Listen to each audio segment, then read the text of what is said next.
Hey all, welcome back to the channel. I'm Toby. I'm selling Pokemon cards in Switzerland now for over 6 months. And in this video I want to talk a bit about my journey, where I started, what I did in 2025 and how I want to proceed now in 2026. I did not script this video. Usually I do some bullet points, but I try to do this more freestyle. And I thought about showing you just the numbers for every month, but I did separate videos about this, and I will show you in the background from time to time some of my numbers from each month, and so you can see how my journey looked like until now. And I started in June 2025 on selling Pokemon cards. I'm located in Switzerland. I think that most of my viewers are from the US, so you need to know that Switzerland is very small. We have only 10 million people here in Switzerland, and because of this it's a way smaller market than in Europe, in Germany, France or in the US. And so I was not really sure if I can do it only focused on Switzerland, because we have, I don't know how many people are interested in buying Pokemon cards. But I need to say, I think you can get it done everywhere, because people are interested in Pokemon all over the world.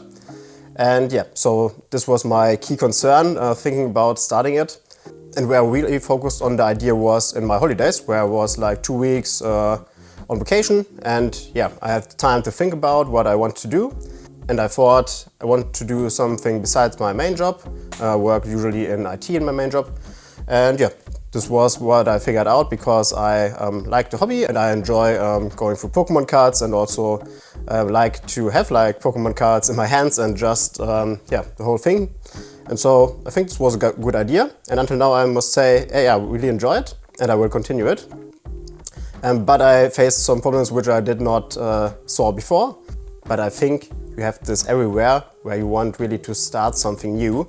And so you will fail on some parts and you will achieve on other parts which you might didn't thought about that they will work out. And so it was the same for me. So I started in June. I started with selling bulk Pokemon cards. I bought them a few months earlier already. And the problem was I had like, I don't know, maybe 30,000 cards, bulk cards, lying around here in my room. And I needed to figure out how I can list all of them, because I didn't have so much capital in the beginning.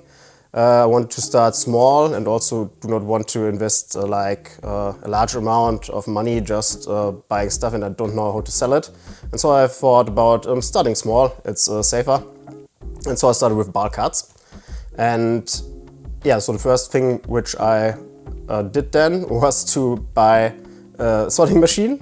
So I put all my money which I had not in cards but in a sorting machine to get my bulk cards listed, because I knew that I cannot handle the amount of bulk cards if I want to list all. Maybe I could have just listed the more valuable cards, but I didn't know in the beginning which one really was good to sell, and I had not really a plan to do this. So just looking back, maybe I should have bought some more single cards instead of just a sorting machine. I think this is overkill for the beginning, to be honest. But nevertheless, this was maybe one learning. But the good thing is now I have a good way to list bulk cards, and I still profit from it. But I shifted now a bit more also to singles, but more later on this. And so I started just with listing all the bulk cards after I got my sorting machine. This took like 2 weeks, so I get everything then in my inventory and started selling them off over TCG Power Tools, which is connected to Card Market, which is the largest platform in Europe for selling Pokemon cards in general. And so I put everything there. And I wanted to build from the beginning that it's that I can make it also grow, and so I choose to use like TCG Power Tools, because I cannot list hundreds of thousands or tens of thousands of cards manually on Card Market. It was clear that this will not work out in the long term, and so this was the way I started with bulk cards. And then I also had some cards in my own collection which I wanted to sell off, and so I put a lot of these cards then on Ricardo, which is the marketplace here in Switzerland, similar to eBay. eBay is not so large here, so I just go with Ricardo. I'm listed there then hundreds of cards on this platform. And then the first thing which I noticed is that there is a cap on listing cards, which was I think 200 in the beginning, and I could only increase it by 100 every month. So this was then the first blocker which I faced. But still, it was a very good beginning. I showed you for the first month some of the numbers. Started very slowly and was clear, always if you start something new, it will take time because no one knows you. You need to gain trust first. You need to show that you are really trustworthy and that you ship the cards by time. And this is really important. So the customers are very happy if you ship the cards very fast and if you fulfill their expectation and go above it. And so this is then really good. So the learning also was to have like fast shipping times and also friendly communication with your buyer. And I think these are the two most important things in regards to getting in contact with your buyers. And yeah, I think this was my baseline. And then the next idea which I had, and I also had it before, that I want just to build something which I call light master sets. So where you have only the common, uncommon and rare cards, because I have many of them in my bulk stacks. And then I was missing some cards and I thought, okay, I buy them then single cards on Card Market. But as I figured them out over the next few weeks and months, this is not really a good idea because they are expensive if you buy them from different sellers from Card Market, because you need to pay always shipping, and the most sellers do not have all the cards which you need or are still missing, even if you only missing like 5 or 10 cards per set. And so I make a bit of loss or break even only on this part. And I also noticed then that there is not such a high demand on buying these must sets. There is a kind of demand, but it's not way above the bulk price. So maybe like 10 cents per card if you sell them, and bulk you sell like 2 or 3 cents. And so it's not really worth if you buy the missing cards. And I thought this would be way better, but it wasn't. And so I still have some now in my room, but I'm selling them off all right now.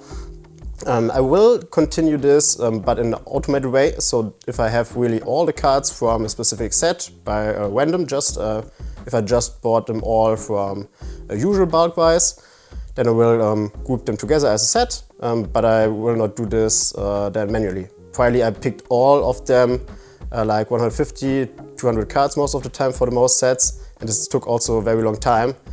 And yeah, I was like sitting hours in the evenings at my table, and I think this was a lot of wasted hours.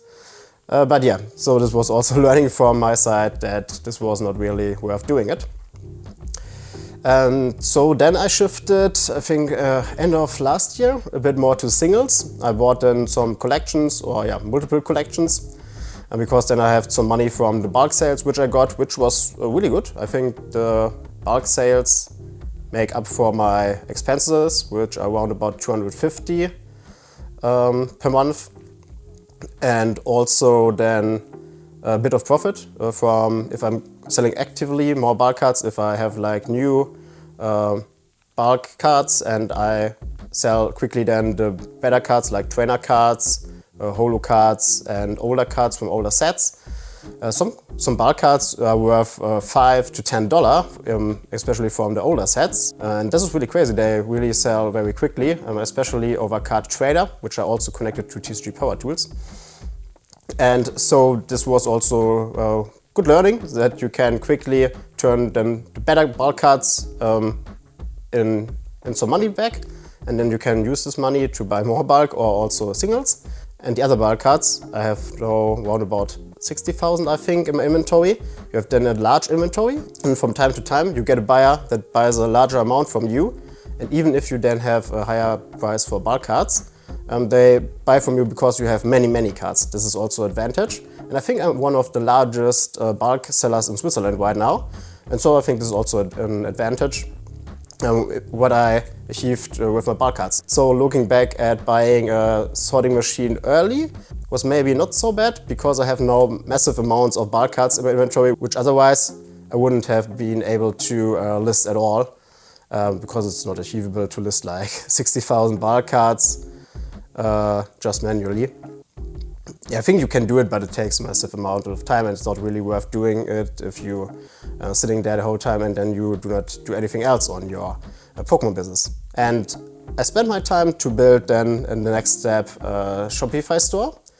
Also with back in mind to sell off the collections which I bought from the single cards. And this was mainly the last 2 months of the last year, which I built like Shopify store, setting all things up, getting everything to run. There was a lot of problems regarding setting up the payments. I was banned for like 1 week on a payment provider, and because I did like wrong ID. It was like I put like trading cards, but you have to put a specific type of trading cards, and all of these kinds will happen to you, and then you need to fix it. And I think it's good that this happened to you early, because if I would have like already 100 customers and this happens, then it's really a large damage to your shop. And in the beginning, you do not lose any money, because I usually get like few sales a month, so you maybe miss out on one because of this. But if you have like 100 orders a month, so you miss out on 25, and then it's really damage to your business.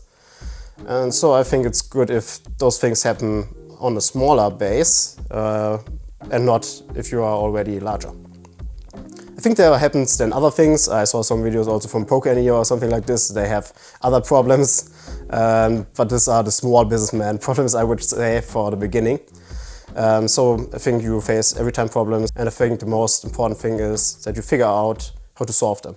And you need to quickly adapt. So as you hear from my story, I shifted from one thing to one thing and figured out what's working and what's not working. And now I'm a bit smarter, hopefully, and I can focus on the things that works and also which I enjoy doing or enjoy more. There are always things that you do not enjoy, but you have to do them, like tax declarations and such stuff, which I need to do again. That's right now.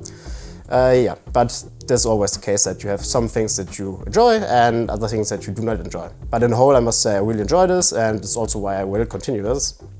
And let's see where we end up. And in the beginning, I started this journey on trying to reach $50,000 in 1 year in profit. And right now, I need to say I will not achieve this is clear. But I see an uptrend, and I think this is then totally fine. Maybe I was a bit optimistic, but in my head I thought this was really optimistic from the beginning. But maybe let's set big goals and then go for it. And I used this number because I thought with these numbers I maybe can call it a real like small business. I think everything else is like a cool side thing, but it's also fine. So I'm not really bothering with this right now. I'm just continue and let's see where it ends. And so what I focused my time then over the last few months, as I said, was like building the Shopify store. And now I figured out a way how to list my single cards there as well. And so now I have a Shopify store where I can build now a real customer base. And I have right now, I think like maybe 10 to 15 customers on Shopify, where I have also like email address. And I think this will be the part for the next month, like getting more email addresses, getting more customers, and now thinking about how I can sell off my collections quicker. And I was also able to connect them now to Card Market, to Card Trader, and to Shopify. So I have like 3 sales channels right now, which are working fully integrated. So if I have a sale on Card Trader, it will sync to Card Market and also to Shopify. If I have a sale on Shopify, this will sync to Card Market and to Card Trader. And so I have all my bulk cards on all platforms. I have all my single cards on all platforms. And with this, I think I have a good base on selling cards now, and which is also very easy for me then to list cards. And yeah, I will tell a bit more about this in the next monthly update video, which will be released in a week. So if you are new here, feel free to subscribe to the channel, and if you want to see how my journey will continue. And yeah, I think this is where I'm right now. I hope I didn't forget anything, because as I told, I didn't script anything. And just to wrap up a bit of my 2025 journey, and in 2026 I want to focus more on the single cards now, on how I can get more customers. And I would also suggest to you, if you want to build your own shop maybe, then just go for it and see what works for you in your specific location. And so you need to figure out your way of doing something, and what works for you and what you enjoy also doing. And yeah, so my recommendation is just trying it out and see what works. You will fail, expect to fail, and then just adapt and try something else. And I think, yeah, this was also my biggest learning in the last year.